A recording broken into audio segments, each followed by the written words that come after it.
وہاں کوئی تفریق نہیں ہے کہ یہ مسلمان ہے اس کا کام نہیں کرنا، غیر مسلم اس کا کام کرنا ہے. تو کام ہے، جو بھی جائے گا وہاں اپنی باری پہ کام کروائے گا، اور وہاں کسی کے اوپر اس طرح کی فوقیت نہیں ہے. اس وقت ہمیں ڈنمارک سے سید محمد علی نجفی صاحب بھی جوائن کر چکے ہیں، اور اسی طرح محمد علی جعفری صاحب بھی ہمیں جوائن کر چکے ہیں. علامہ صاحب، میں جاننا چاہوں گا کہ کس طرح وہاں پر اس معاشرے کے جو قوانین ہیں وہ ہمارے اسلامی قوانین کے ساتھ ٹکراتے ہیں اور آپ ان کو کاؤنٹر کرتے ہیں. وہ کہتے ہیں یہاں پر آپ برقع نہیں پہن سکتے، حجاب نہیں کر سکتے. اس طرح کی اور کون سی مشکلات ہوتی ہیں جو ہماری مسلم کمیونٹی کو فیس کرنی پڑتی ہیں؟ اس کے بارے میں آپ کو اس کی بھی وضاحت کیے دیتا ہوں کہ ڈنمارک کے اندر ابھی تک کوئی ایسا قانون نہیں بنا. کوشش کی گئی ہے کہ قانون بنایا جائے جو کہ حجاب کے اوپر پابندی لگائی جائے، لیکن اس وقت تک ڈنمارک کے اندر کوئی ایسا قانون نہیں ہے جس پہ یعنی پابندی ہو حجاب پہ. اور اوچھی کوششیں کرنا، اس طرح کے ہتھ کنڈے اپنانا، آپ سمجھتے ہیں کہ یہ اسلاموفوبیا ہے؟ یقیناً، کیونکہ وہاں کچھ ایسے لوگ بھی ہیں حکومت کے اندر بیٹھے ہوئے کہ جو اسلام کے اور اسلام کے قوانین کے مخالف ہیں، اور کچھ ایسے لوگ بھی ہیں جو چاہتے ہیں کہ آزادی ہونی چاہیے. وہ بھی لوگ موجود ہیں، وہ کہتے ہیں کہ ہر بندے کو آزادی ہے جو لباس پہننا چاہے، جس طرح آنا چاہے. تو مختلف قسم کے لوگ حکومت کے اندر موجود ہیں، مختلف پارٹیاں ہیں جو اس وقت حکومت کے اندر ہیں. تو الحمدللہ وہاں اس وقت تک وہ موفق نہیں ہوئے، تو انشاءاللہ ہماری دعا ہے کہ آگے بھی جا کے موفق نہیں ہوں گے. سر، وہاں پر جو ہماری تنظیم کام کر رہی ہیں، ہماری جو کونسلز کام کر رہی ہیں، ان کی کیا رسپانسبلٹیز ہوتی ہیں، اور جو ہماری وہاں پر جو کمیونٹی کے لوگ ہیں وہ کس طرح کونسل کے ساتھ جڑے ہوتے ہیں؟ سر دیکھیں، یہ جو دونوں تنظیمیں، ایک تو خالصتاً علماء کی تنظیم ہے اور اس کی بنیاد بھی ہمارے جانے کے بعد وہاں رکھی گئی، اور جس میں بزرگ عالم دین حجت الاسلام والمسلمین سید شمشاد حسین رضوی، اسی طرح ہمارے برادر بزرگوار حجت الاسلام والمسلمین شیخ ذاکر حسین، جو کہ یہاں جامعہ کے ہی فارغ و تحصیل ہیں، یہاں بھی وہ آتے رہتے ہیں. اور اس میں تھا، اور ایک اور صاحب تھے، نوجوان آدمی ہیں، مولانا ساجد علی شرعی. ہم نے اس کی بنیاد رکھی تھی، اور اسٹاک ہوم میں پہلی ہم نے میٹنگ کی مولانا ذاکر حسین صاحب کے گھر پہ. پھر اس کو دوسری میٹنگ ہم لے گئے امام علی سینٹر میں، جہاں ایت اللہ شیخ سعید واعظی وہاں تشریف فرما ہوتے تھے. تو وہاں ہم نے اس کا آغاز کیا، اور باقاعدہ اس کا اعلان ہم نے ظاہراً اگر بھول نہیں رہا تو 2005 کے اندر ہم نے اٹلی کے شہر میلان میں سید عمران شاہ صاحب نے یہ سارا پروگرام ارینج کیا تھا. تو وہاں ہم نے باقاعدہ اس کا اعلان کیا علماء کونسل کا. اور امامیہ اسلامک کونسل جو ہے وہ پہلے سے ایک تنظیم یورپ کے اندر موجود تھی، جس کے بانی مرحوم ملا اصغر رحمۃ اللہ علیہ، جو کہ خواجہ جماعت کے صدر بھی تھے اور عالم دین بھی تھے، انہوں نے، اور ہمارے پاکستان سے تعلق رکھنے والی ایک بہت بڑی شخصیت بزرگ عالم دین علامہ ظفر عباس صاحب ملک، جنہوں نے اس کی بنیاد رکھی. اس کا آغاز ہوا یورپ کے اندر. پھر آہستہ آہستہ کچھ لوگ دنیا سے چلے گئے. ملک صاحب بھی اپنی اس بزرگی کی وجہ سے پھر یورپ کے اندر زیادہ ٹریول نہ کرنے کی وجہ، اور بھی کچھ وجوہات تھیں، اور ایک عرصہ وہ پاکستان کے اندر رہے. پھر اس کو شفٹ کیا گیا ہے یورپ کے اندر. جو علماء ہیں اس کو چلائیں، اور الحمدللہ یہ لوگ، نوجوان، بچے، بچیاں جو اس تنظیم کے ساتھ جڑی ہوئی ہیں، وہ علماء کے ساتھ بھی ہیں. ہمارے علماء کے جو پروگرام ہوتے ہیں، ہر 3 مہینے بعد ہمارے تمام جو ممبر علماء ہیں کسی نہ کسی ملک میں ٹریول کرتے ہیں، وہاں جاتے ہیں، 3 دن یا 2 دن رہتے ہیں، لوگوں کی تربیت بھی کرتے ہیں، ان کے ساتھ ملتے ہیں، ملاقاتیں ہوتی ہیں، بیٹھتے ہیں. تو یہ تنظیمیں ماشاءاللہ اپنی بساط کے مطابق یورپ کے اندر اچھی فعالیت انجام دے رہی ہیں. علامہ صاحب، جو ڈینش نوجوان ہیں ان میں اسلام کی جو مقبولیت ہے وہ ماشاءاللہ سے آئے روز بڑھتی جا رہی ہے. 2 دہائیوں میں آپ نے یورپ کو کیسے بدلتا ہوا پایا؟ جب آپ گئے تھے تب کیا حالات تھے؟ اب تو حالات کافی سازگار ہیں۔ ڈنمارک میں الحمدللہ ایک جو شہر ہے ان کا کوپن ہیگن دارالخلافہ بھی ہے، تو وہ ایک مذہبی شہر اس کو میں کہوں گا کہ اس میں الحمدللہ بہت ساری مساجد، مراکز، تمام مسالک کے وہاں پہ موجود ہیں، اور میں بھی تقریباً 21 سال سے دیکھ رہا ہوں کہ کوئی ایسا واقعہ، حادثہ بین المسالک، بین المذاہب پیش نہیں آیا جیسے ہمارے وطن میں بسا اوقات پیش آ جاتے ہیں۔ وہاں پر سب لوگ مل جل کے ہم وہاں کام کرتے ہیں، ہمارے اہل سنت بھائی بھی ہمارے ساتھ ہوتے ہیں، ہماری مجالس میں، پروگراموں میں وہ شریک ہوتے ہیں۔ تو اس عرصے کے اندر ہم نے وہاں اسلام کو پھیلتا ہوا دیکھا ہے۔ کئی نوجوان اس وقت جو ہے، جو ہمارے ڈینش نوجوان بچے بچیاں ہیں، اس کی ایک بڑی تعداد جو ہے وہ مسلمان ہو چکے ہیں، اسلام قبول کر چکے ہیں، بعض مختلف مراکز کے ساتھ وہ کام کر رہے ہیں، اور کچھ لوگ اپنے تئیں بھی وہ کام کر رہے ہیں۔ ان میں سے کچھ ایسے بچے اور بچیاں ایران میں جا کر انہوں نے مذہبی تعلیم جو ہے اس کو حاصل کیا، اور کچھ تو واپس آ چکے ہیں اچھے خاصے پڑھ لکھ کے، اور کچھ وہاں ابھی اس وقت زیر تعلیم ہیں ایران کے اندر۔ اسی طرح جو اہل سنت سے تعلق رکھتے ہیں بچے بچیاں، تو کچھ ترکی میں ہیں اور کچھ سعودی عربیہ میں وہاں بھی وہ پڑھ رہے ہیں۔ ماشاءاللہ ماشاءاللہ۔ ڈنمارک سے محمد علی جعفری صاحب بھی جڑے ہوئے ہمارے ساتھ۔ جعفری صاحب خوش آمدید کہتا ہوں میں آپ کو۔ سر کیا خبریں ہیں وہاں پہ، اور اب نعمت نما اسلام کی جو حسین کرنیں ہیں، یہ کس طرح وہاں پر جو ڈینش نوجوان ہے یا وہاں پر جو گورو کی کمیونٹی ہے دعوت فکر دے کر اسلام کے دائرے میں داخل کر رہی ہیں؟ پہلے تو میں جامع المنتظر کو بہت بہت مبارکباد پیش کرتا ہوں، ان کی نئی کاوش المنتظر چینل کی جو کہ وقت کی اہم ضرورت ہے۔ اور جہاں تک ڈنمارک میں اسلام کے حوالے سے بات ہو رہی ہے، تو باوجود مخالفت کی دین حق کو جتنا یہاں فروغ حاصل ہوا ہے، یقیناً اس کا کریڈٹ علماء دین کو جاتا ہے، جنہوں نے اپنی انتھک محنت سے نہ صرف اپنے لوگوں میں بلکہ یہاں کے مقامی لوگوں میں بھی دین اسلام کو روشناس کرایا ہے، اور لوگ بڑی تیزی سے اسلام کی طرف مائل ہو رہے ہیں۔ ہم شکر گزار ہیں علماء دین کے، جنہوں نے اپنی کوششوں سے دین اسلام کی شمع کو پوری دنیا میں روشن رکھا ہے، اور ان کی کاوشوں کا نتیجہ ہے کہ آج یہاں ایسے علماء کی کثیر تعداد موجود ہیں جو یہاں پیدا ہوئے، پلے بڑے، اور مقامی زبان میں ترویج اسلام میں مصروف ہیں۔ اور وہ وقت انشاءاللہ دور نہیں جب یہ سارا معاشرہ محمد و آل محمد کے چاہنے اور ماننے والوں میں تبدیل ہو جائے گا انشاءاللہ۔ بہت اچھے جی، بہت اچھے۔ علامہ صاحب وہاں پر ہم جس طرح یہاں پر ہمیں خاص طور پر عزاداری کے ایام میں کبھی کبھار بہت ساری مشکلات کا سامنا ہوتا ہے، ڈھیر سارے معاملات کو ہمیں دیکھنا ہوتے ہیں، وہاں پر مذہبی رسومات کے حوالے سے کس طرح آزادی سمجھتے ہیں آپ سمجھتے ہیں کہ یار وہاں پہ ہمیں کوئی روک ٹوک نہیں ہوتی؟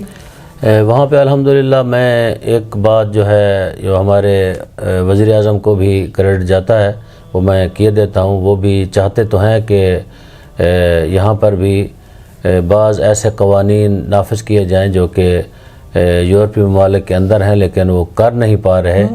اس کی وجہ کیا ہے وہ خود بہتر جانتے ہیں، لیکن اگر وہ کر لیں، ان قوانین کو لاگو ہو جائیں وہ ادھر پاکستان کے اندر، یہ نہیں ہے کہ ہمارے ناظرین پریشان ہو جائیں کہ یہاں گوروں کے قوانین نافذ ہوں گے، بلکہ جو انہوں نے قوانین رکھے ہوئے ہیں وہ اسلامی قوانین ہیں، نام ان کے اور ہیں لیکن اصل میں اسلام یہی کہتا ہے جو انہوں نے رکھے ہوئے ہیں۔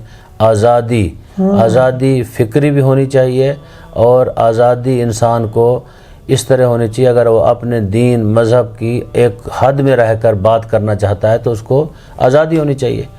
بعض ایسے قوانین ہیں جو تھوڑے سے خطرناک بھی ہیں وہاں پہ، جس طرح آزادی بیان میں وہ مقدسات کو بھی ان کا بھی احترام اور ان کی تکریم نہیں کرتے.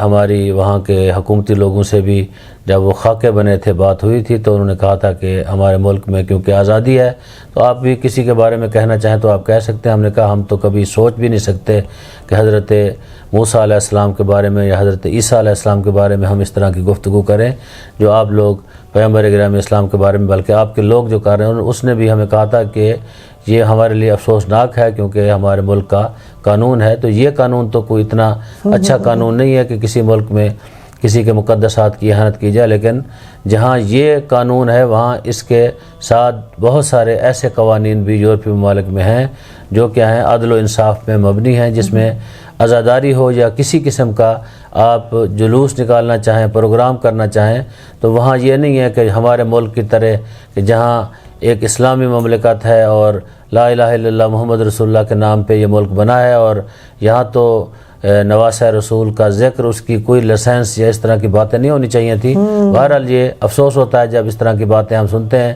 جس بھی حکومت نے اس کام کو شروع کیا لائسنس وغیرہ کو، شاید ان کو اندازہ ہی نہیں ہے کہ وہ مسلمان تو دور کی بات ہے اور وہ لوگ اسلام سے آیا محبت بھی کرتے ہیں یا نہیں کرتے. تو وہاں یہ ہے کہ آپ اجازت لیں اور اپنا جلوس نکالیں، اس میں کسی کو کوئی رکاوٹ نہیں. عید میلاد کے جلوس بھی نکلتے ہیں الحمدللہ، لوگ کثیر تعداد میں شامل ہوتے ہیں. جلوس جو ہے عاشورہ کا بہت بڑا جلوس ہوتا ہے. اسی طرح اربعین کی واک جو ہے وہ بھی ہوتی ہے وہاں پہ. یعنی ہر ایک بندے کو آزادی ہے، آپ ایک دن کے درخواست پہ وہاں اجازت لے سکتے ہیں، مگر یہ کہ کچھ ایسی چیزیں ہوں جہاں وہ اجازت نہ دیں، مثلا جیسے کرونا وائرس تھا اس طرح. تو باقی وہاں الحمدللہ اس حوالے سے کوئی پرابلم پریشانی نہیں ہے. ہاں ان کے کچھ قوانین ایسے ہیں جیسے میں نے عرض کیا کہ وہ اسلام کے اور آزادی کے نام کو لے کر وہ غلط قوانین بھی ان کے اندر موجود ہیں. ہمارے ساتھ مولانا سید محمد علی نجوی صاحب بھی موجود ہیں. نجوی صاحب سر بہت شکریہ وقت دینے کا. وہاں پہ لادینیت کے بادل چھا گئے ہیں، ایسی خبریں ہمیں موصول ہو رہی ہیں اور اب تک کتنی مساجد وہاں پر آباد ہو چکی ہیں، کتنے ایسے مندر، کتنے ایسے گرجا گھر اب تک آپ مساجد و امام بارگاہ میں تبدیل کر چکے ہیں. بسم اللہ الرحمن الرحیم وبہ نستعین انہ خیر ناصر و معین وصلی اللہ علی محمد وآلہ الطیبین الطاہرین المعصومین. سب سے پہلے میں آپ کا شکریہ ادا کرتا ہوں اور اس کے بعد آپ کے پہلے سوال کا مختصر جواب یہ ہے کہ ڈینش یوتھ کمیونٹی کو ڈینش یوتھ کمیونٹی تک ہم اپنا پیغام کیسے پہنچاتے ہیں. سب سے پہلے ہمارا ایک موٹو اور ہمارا ایم یہ ہے کہ ہم اپنے نوجوانوں کو اور اپنے بچوں کو اس لیول تک لے جائیں کہ وہ انہیں اتنی تعلیم دے دی جائے کہ وہ جب کالج اور یونیورسٹی لیول پہ پہنچتے ہیں اور اپنے اس دوستانہ ماحول میں جب وہ بیٹھے ہوتے ہیں تو وہ ان نان مسلمز تک پیغام الہی اور اخبار محمد و آل محمد کو نقل کر سکیں اور اس پہ بحث کر سکیں، چاہے وہ وجود اس بات وجود خدا ہو، چاہے وہ عصمت انبیاء ہو یا دیگر عقائدی جو مسائل ہیں اور موضوعات ہیں.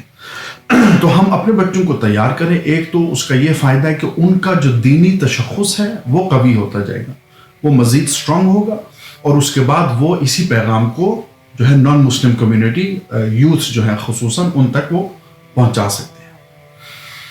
اس کے بعد اس کے علاوہ جو ہے ظاہر ہے تالیفات ہیں جن کا ترجمہ ہوا ہے، بہت ساری کتب ہیں. قرآن مجید جو ہے اس کا ترجمہ دینی زبان میں ہو چکا ہے، نہج البلاغہ کا ترجمہ دینی زبان میں ہو چکا ہے اور دیگر کتب اور ویب سائٹس کا بھی ترجمہ ہو چکا ہے جو کہ دینی زبان میں موجود ہے. لیکن میں دوبارہ وہی عرض کروں گا، سب سے پہلے اور سب سے مؤثر جو طریقہ ہے وہ یہی ہے کہ بچوں کو، اپنے نوجوانوں کو ہم تیار کریں تاکہ اس لیول پہ وہ پہنچ کے اپنے دوستوں سے، اپنے کلاس فیلوز سے، اپنے کالیگ سے وہ دینی زبان میں بات کر سکیں اور انہیں دین اسلام کی طرف وہ راغب کر سکیں. اس کے علاوہ ظاہر ہے ہمارے پاس مجالس کا انعقاد ہوتا ہے، وہ بھی دینی زبان میں ہم کوشش کرتے ہیں اور ویکلی بیس جو ہے ہفتے میں 2 دن ہم کوشش کرتے ہیں کہ بچے آئیں یہاں پر اور الحمدللہ کثیر تعداد ہے جو کہ آتے ہیں، جو کہ اپنے بچے لے کے آتے ہیں اور وہ یہاں پر شروع کرتے ہیں وہی قرآن سے، حروف سے اور اس کے بعد عقائدی مسائل اور اخلاق سیکھتے ہیں اور احکام سیکھتے ہیں، اور اس کے علاوہ کہ اس سوسائٹی میں رہ کے بعض مسائل کو کیسے ٹیکل کرنا ہے تاکہ وہ نان مسلم کمیونٹی کو کیٹر کر سکیں. یہ تمام چیزیں ہم الحمدللہ یہاں پر کرتے ہیں، اور خصوصاً یعنی بہت سارے یہاں پر مراکز ہیں، لیکن خصوصاً ہم اس ادارے میں ہمارا بھی اس بات پہ ایک خاص فوکس ہے جو کہ ممکن ہے دیگر اداروں میں نہ ہو. رہ گیا آپ کا دوسرا سوال، تو ایسا نہیں ہے کہ یو کے کی طرح بہت ساری چرچز جو ہیں وہ آج امام بارگاہیں بن گئی ہوں، کیونکہ وہاں پر ایک رواج ہے کہ وہاں پر جو چرچ چھوڑ دیے جاتے تھے تو بعض بزرگان اور برادران نے وہاں پر انہیں خرید کے پھر امام بارگاہ بنا دیے، جو کہ اچھی بات ہے. لیکن یہاں پر ایسا رواج نہیں رہا. یوں تو بہت ساری عمارتیں ہیں یہاں پر جو کہ بعنوان مسجد اور امام بارگاہ یہاں پر موجود ہیں. خود آپ ہماری کوپن ہیگن کی مثال لے لیں جو کہ ڈنمارک کا کیپٹل سٹی ہے. اس میں خود اردو زبان 3 یا 4 جو ہیں امام بارگاہیں یہاں پر موجود ہیں، اور ہم سے زیادہ یہاں پر عراقی ہیں اور افغانی ہیں. تو بہت سارے مراکز ہیں، اور تمام مراکز کا فوکس ظاہر ہے ڈینش زبان میں بھی ہے کہ ہم یہ جو اگلی نسل ہے اس کو تیار کر سکیں تاکہ وہ دیگر جو ہے نان مسلم سے گفتگو کر سکیں، بحث و مباحثہ کر سکیں، اور یہ چیزیں حتماً بہت ضروری ہیں.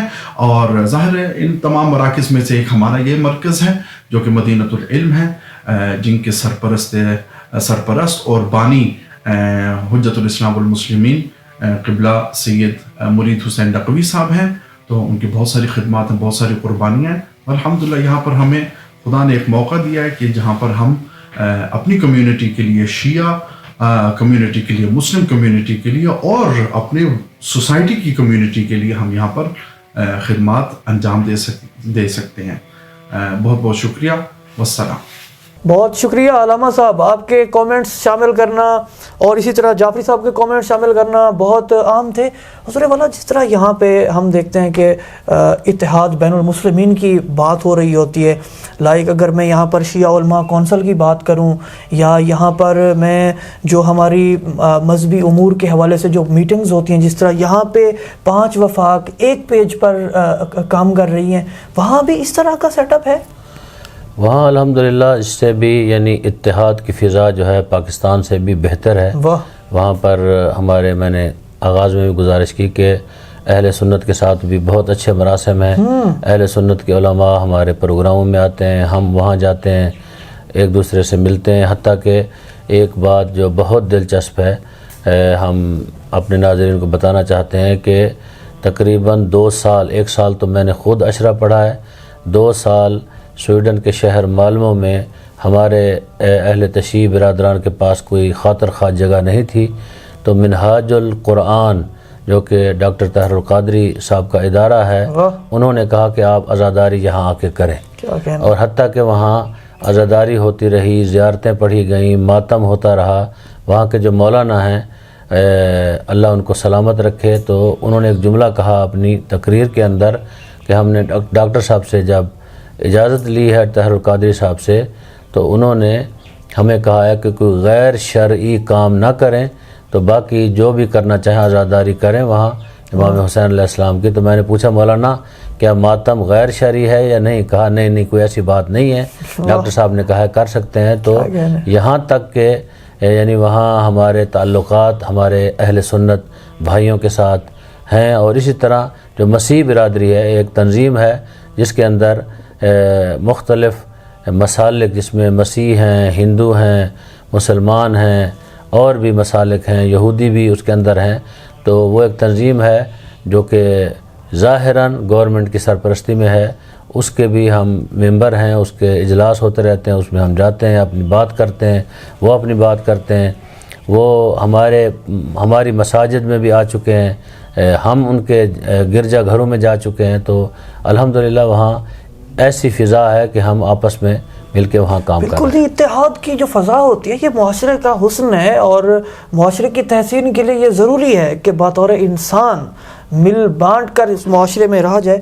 ہمیں ایسا محسوس ہوتا ہے پاکستان میں بیٹھے ہوئے کہ جو دیگر ممالک میں یورپ میں رہنے والے لوگ ہیں یا گلف میں رہنے والے لوگ ہیں، خاص طور پر یورپ میں رہنے والے جو مسلمان ہیں، وہ ہماری نسبت شاید دین اسلام کے اوپر، اسلامی قوانین کے اوپر زیادہ پابندی کے ساتھ عمل پیرا ہوتے ہیں؟ یقیناً میں آج بھی بات کر رہا تھا اپنے یعنی طلباء کو کہ وہاں پہ لوگ جو ہیں اس خوف کی وجہ سے کہ کہیں ہمارا بچہ جو ہے راستے سے بھٹک نہ جائے، تو وہ زیادہ تر لوگ جو ہیں مراکز کو وقت دیتے ہیں، اپنے بچوں کو لاتے ہیں. چھوٹے چھوٹے بچے ہیں، انہوں نے کئی حدیثیں یاد کی ہوئی ہیں، قرآن حکیم پڑھتے ہیں، ترجمہ پڑھتے ہیں، اسی طرح مختلف قسم کی جو ہماری رسومات ہیں ان سے متعلق جو چیزیں ہیں وہ بیان کرتے ہیں. تو وہاں الحمدللہ یعنی جو 3 دن ہفتے میں ہوتے ہیں ہمارے ہاں، لیکن اہل سنت کے ہاں تو ہر روز کلاسز ہوتی ہیں.